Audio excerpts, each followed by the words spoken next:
পাঁচ ফোড়ন সর্ষে শুকনো খোলায় ভেজে নেব, দুটোকে গুঁড়িয়ে নেব।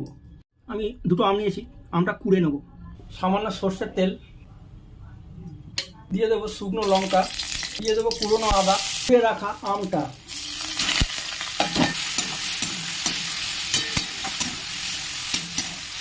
দিয়ে দেবো, সামান্য পরিমাণ জল। পোড়া আম ও মশলাটা ভালো করে মেশাতে থাকবে। দিয়ে দেবো 1 চিমটে হলুদ, দিয়ে দেবো স্বাদের ব্যালেন্সের জন্য পরিমাণ মতো নুন,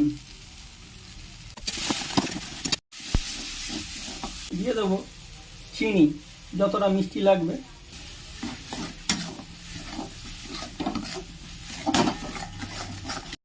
এখানে আমি আরেকটু মিষ্টি নেব।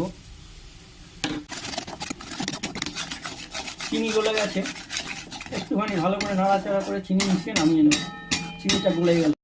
এখানে আরেকটু আমার মিষ্টি লাগবে, মিষ্টিটা চেখে দেখে তারপর দেবো।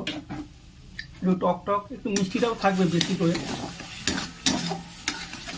আমের গন্ধটা কেটে গেছে মোটামুটি, একটু একটু গন্ধ আছে, আমের গন্ধ থাকলে ভালো হয়। দিয়ে দেবো সেই 5 ফোড়ন ও সর্ষে ভেজে গুঁড়িয়ে রাখা মশলাটা।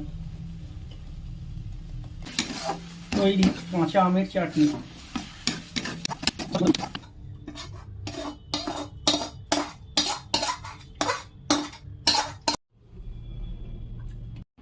আর এই যে সেই কাঁচা আমের চাটনি পুরো জেলি হয়ে গেছে। শেষ পাতে